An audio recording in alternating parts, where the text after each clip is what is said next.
So good morning or good afternoon, depending on which time zone you happen to be in today. Welcome to the monthly November StratIQ webinar. This month, we're going to be talking about how strategy drives rapid sales growth.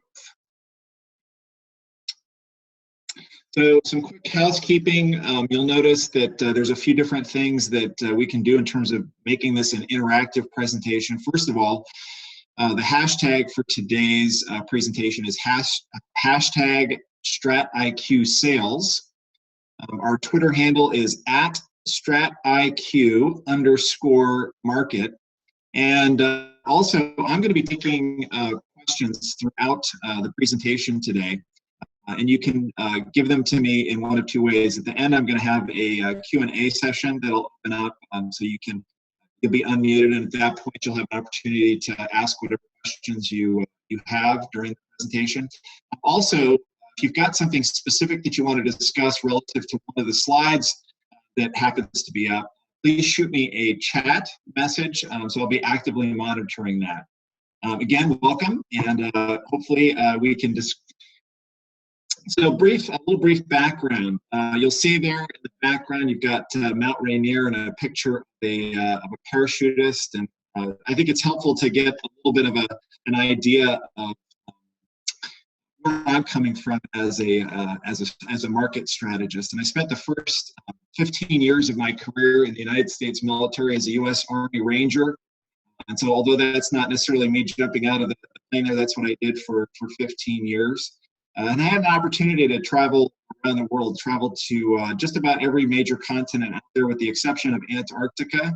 And I do hope to get down to Antarctica at some point. I think it would be fascinating to look at the environmental research that they're doing down there. After leaving the military, I spent 10 years in the financial services industry and had an opportunity to work with well over 1,000 financial services providers throughout the Pacific Northwest. And I think really when I look at my career, what I'm doing today with StratIQ, we had the opportunity to really grow a great skill set there. So hopefully you'll see that throughout today's presentation, that this combination of working in the military and then my financial services background really, I think, brings a different flair to the strategy work that we do. So I would say, 90% of the clients that come to StratIQ come to us because they're looking for an expanded and rapid sales growth.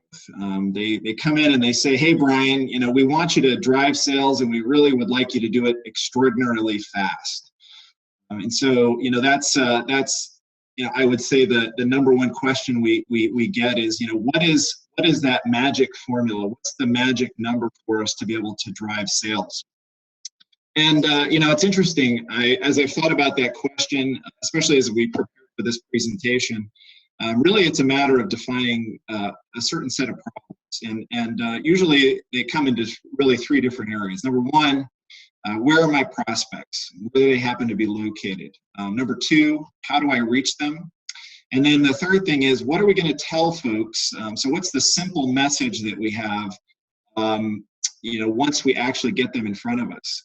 So you're going to see that there's a poll that's up, and it deals with the roadblocks that many of the clients that we have face. And where do you run into those roadblocks in the sales process?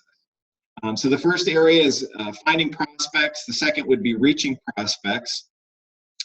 The third would be developing relationships. The fourth is creating trust. The fifth would be creating that sense of urgency during the sales presentation. And then the sixth might be delivering a really concise value proposition. And so as we go through the remaining part of the presentation, I'd like to give you a sense of what that might look like for your business and how we can apply these different strategies to your prospecting efforts in order to really drive those sales that you want. When I first started StratIQ, we were working primarily with financial services providers and with cyber and physical security firms.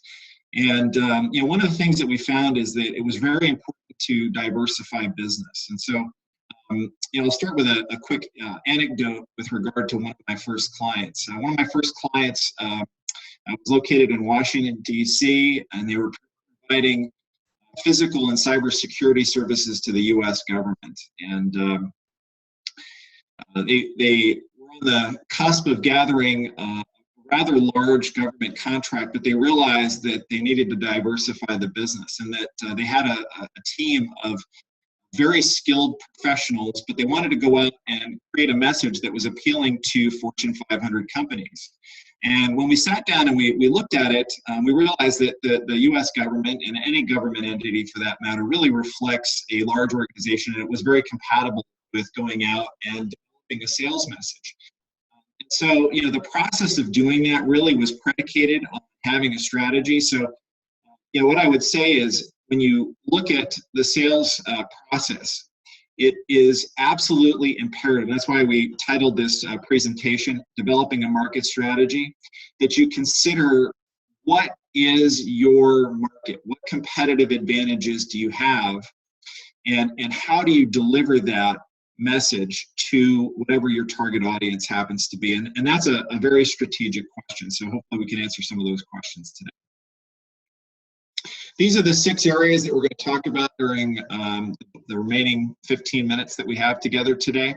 And, really I look at this as a sales cycle. Most of the professionals that I work with, we talk about in this case, a 6-week sales cycle, but depending on the product line that you have, it could be 6 days, it could be, 6 hours, it could be 6 months, depends on the type of product that you have. But each one of these 6 is absolutely critical to hit somewhere during the customer journey, and it really helps create that rapid sales acceleration that most every client that we have is looking for. So what does it mean to really define your competitive edge? For most clients that we have, we talk about competitive advantage, and for competitive advantage, I want to be extremely clear about this. It's really about configuring resources in unique and interesting ways. So this can be intellectual property. It can be an asset that you have. It can be a particular product that you've developed. But the defining characteristics are that it must be something that is unique, that you can readily identify, and that is easily identified and shared with a client. It should be something that is not readily substitutable. And then for a lot of the firms that we work with, it's about creating that awareness, and it's about really getting the message out. So oftentimes a lot of the clients that we work with exist in a crowded marketplace, and just about every day we talk through, well, what does it mean for us to differentiate ourselves? And what does it mean for us to have a differentiated message? And that's where phase 2 comes in. What does it mean to go out and create awareness? Creating awareness is one of the most, I think, important aspects of the sales cycle. So once you've defined your competitive advantage and what it is that you do uniquely, where is it that you can plug this message in for your clients? Where is it that you can deliver the message at the right time with the right mix? Where do they happen to be? What is the placement? We talk about the 4 P's of marketing, but what is the pricing, the positioning, placement, the promotion, and where are your ideal clients so that we can deliver this message? Today, increasingly, we see digital formats and inbound marketing being becoming increasingly important in terms of delivering that message. But the question oftentimes is, depending on the type of product that you have, what is the venue for delivering that? Is it Facebook? Is it Pinterest? Is it Twitter? Is it a great blog program? Is it an ebook? Is it a video? Is it a webinar like we're doing here today? What is going to be the most impactful in terms of getting that message out to your clients? And then, in terms of the message, how quickly will people, understand what it is and get it? I was walking through Costco over the weekend, and product that I'd seen advertised on TV happened to be in there, and I had never really thought about purchasing this particular product. But it occurred to me as I went over, and I actually started, it was a set of pillows. And, I don't necessarily buy that. That's not something I consume, but I actually was intrigued. And it occurred to me as I was walking out from Costco, I didn't purchase them, but it occurred to me that there was a cycle that it had happened, and that I had seen it, I'd become aware of it. I actually saw it fixed and positioned in a particular retailer, and that virtuous cycle had actually been closed on me. And although I didn't necessarily make the purchase at that time, I was completely aware of that product, and I'd actually been able to see it. And I think being able to do that for any business, whether it's software businesses that I work with or manufacturing companies, I work with professional services providers, so attorneys, CPAs, financial services professionals, and physicians. Creating awareness of that product and then being able to bring it full circle is incredibly important. So then how do we create and initiate contact? I think this is one of the kind of lost arts of our business. Defining the value certainly is incredibly important, but in terms of getting out and being in front of customers, in an era of permission marketing, what does it mean for us to go out and really aggressively contact people? People want information on their own terms, but as we all know, we really are ready consumers. And for most of the entrepreneurs that I work with, we're excited to share our message. And we're excited to share it with people who really want to consume that. So if we've done a good job of prospecting and we've done a good job of defining the market, when we make contact with that right client, they're ready to consume the message. They'll find it interesting. They'll understand what the value is from a feature, function, and benefit perspective. And that really is what will lead into the first steps in creating a really healthy relationship. When we deliver the message that people want to hear at the right time, they consume it readily, and they realize, well, wait a second, this product that I have is available and ready to solve a problem that I have. And whether they were aware of it before the conversation or not, they will realize very quickly during that initial contact that, wait a second, I have an issue. I see this a lot with the professionals that I work with, accountants to be specific.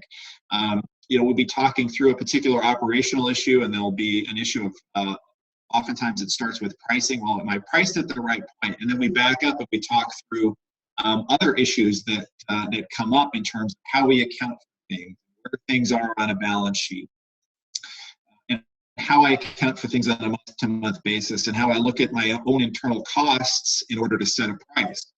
So, it's irrespective of industry.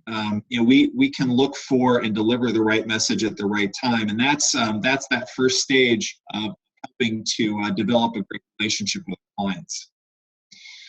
So, trust is something that is definitely earned. It's something that takes time, and trust is established initially when we have that great first meeting with a client. We talk about the first 7 seconds making a huge difference in terms of building out a relationship, being able to look somebody in the eye and say, you know what, I know that you've got an issue, and I know that the product or service that I have is going to be able to solve that, and being confident about it, and really understanding that that person across probably does need the product or service that you offer, and that you offer a real opportunity to go out and solve a challenge that somebody has. So trust is one of those things where when we build up that awareness message, we're talking about a feature, a function, benefit, and we're making a promise. And the question is, can I do what it is that I'm going to say I can do? So if I say I'm going to go out and develop, for instance, in my own practice, if I say I'm going to develop a market strategy and we're going to drive more prospects and we're going to look at making a business more efficient, can we actually do that? Can I sit and look somebody in the eye and say, you know what, in 90 days, we're going to have measurable results. And I like to say in my own business, I eat my own cooking. If there's something out there that I recommend to a client, these are things that I do, whether it's through lead generation programs or lean processes or looking at hiring parameters or the way that we construct a value proposition. These are things that when I extend out an offer to somebody, if I'm making a promise, and that's true with the software providers that I advise. They say, you know what, I've got a person that has developed a great point of sale, specifically for flower shops, and his promise is this will do the best job of being able to conduct an aggregate sale and help your business flourish. And it'll be simple to implement and understand. And he is, as he's developed it, committed to developing the best product that he can for his clients. And so that's one of the things that we highlight and we market. So, the question is, how can we develop a great message? How can we begin to build trust? And what does it mean for us to overall develop a great relationship with clients? Great relationships start with an active engagement. So, one of the things we're doing here today is having a discussion. And, I like to actively engage with clients. So, one of the first things that I opened up with was, I'd love to have a chat. I'd love to understand how we can, answer specific questions and what we can do to make this a lot more interactive. When I have a conversation with somebody, I think it's important to listen and really engage and look somebody in the eye and say, what is it really that you need from this engagement? Where are we going? What outcomes do you want? What's important to you as a business owner? And really, it's the art of questions and answers. I really believe that, especially as a strategist, as somebody who actively consults with business owners, I really need to hear what it is that my clients are saying. So I actually apply this to every single engagement that I work in. And there's an apparel manufacturer up in Calgary, Alberta. And one of the things that is important to know that even in that business where we talk about manufacturing products and doing it in lean ways and developing market share, it's important to understand what is it that the people who are buying the products like about that product. What is it that they like about the materials, or what is it they like about the designs? What's the active customer need? And so I can apply that same active listening and engagement to somebody who's buying a pair of leggings, or somebody who might be buying legal services from an attorney. It's something where when I really hear what my clients are saying, it helps me to go back and really refine my message, so I understand that my clients have a specific need, and I'm going to make them a promise. And I'm going to deliver on that, and I'm going to actively engage them and meet them where they are.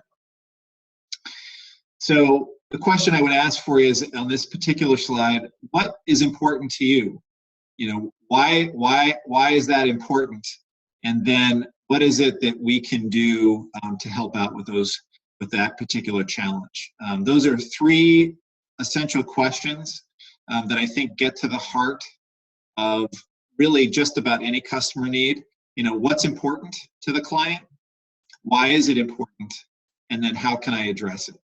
So I would say, at least from my standpoint, those are three things I really like to ascertain very early on in an engagement. So it helps me craft a customized message that it directly addresses the most important challenges that my clients might face.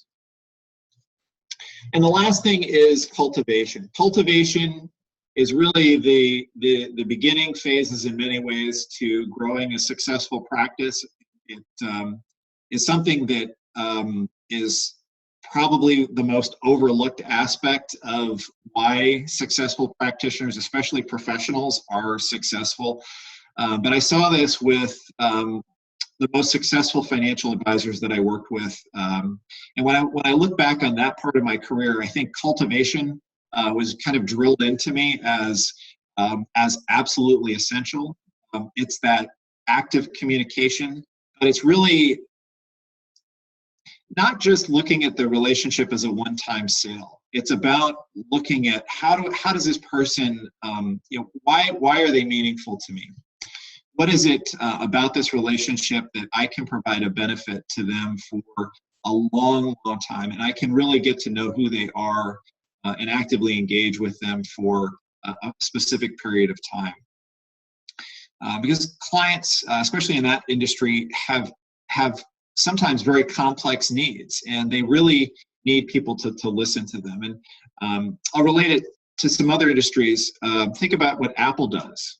Apple creates a relationship with clients, not necessarily because they have the best tech or hardware, although I think it's great. But they also develop a relationship. They have a variety of different products that they offer through iTunes, and they have product launches that they do periodically. And I've got friends that, when the new iPhone comes out, that's what they're going to buy. They've developed a relationship of trust with Apple. And you can point to other software manufacturers or tech firms that have done it. Google is another great example. They have started with search engines, but now they're going into phones and email and data harvesting and working with individual businesses. And so you can see this replicated in a number of different industries. But the question I would have for everybody that's on this call today is, what does it mean for your business? How are your services needed on an everyday basis? How are you sowing seeds for your clients so that they know that when a problem comes up, you've got different tools that you can utilize on their behalf to solve different problems? And then the question is, how are you sowing those seeds in a way that builds a strong foundation of mutual trusts with your client?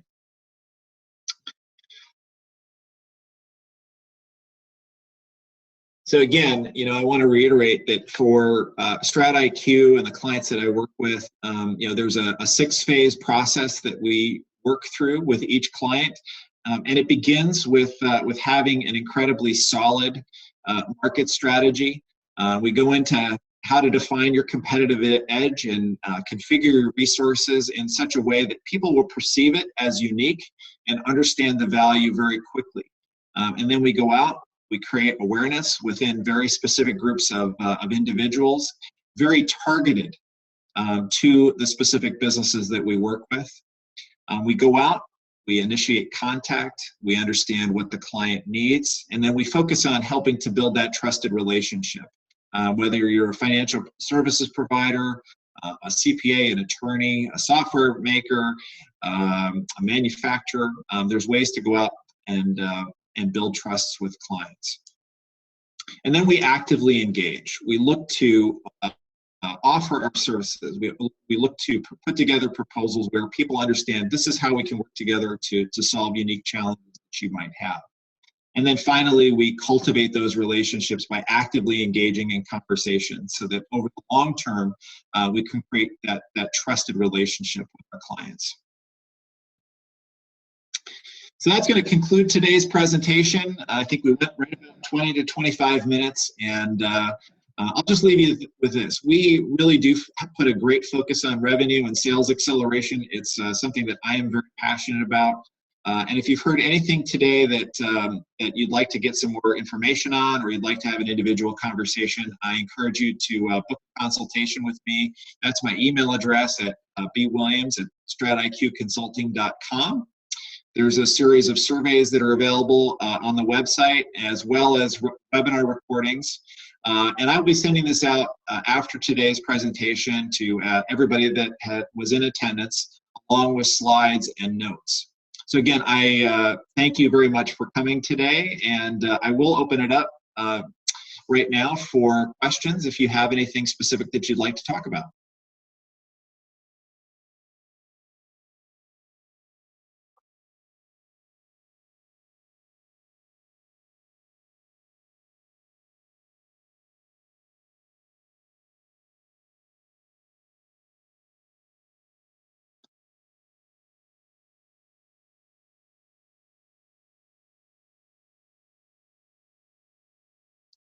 And I don't believe we have any questions. So again, have a great rest of your day today. Would love to have you back on additional StratIQ webinars. And yes, we will be having a StratIQ webinar next month that focuses in on what does it mean to drive active relationships. So have a great rest of your month. Have a happy Thanksgiving for those of you down here in the States, and look forward to chatting with you next month. Have a great day. Bye-bye.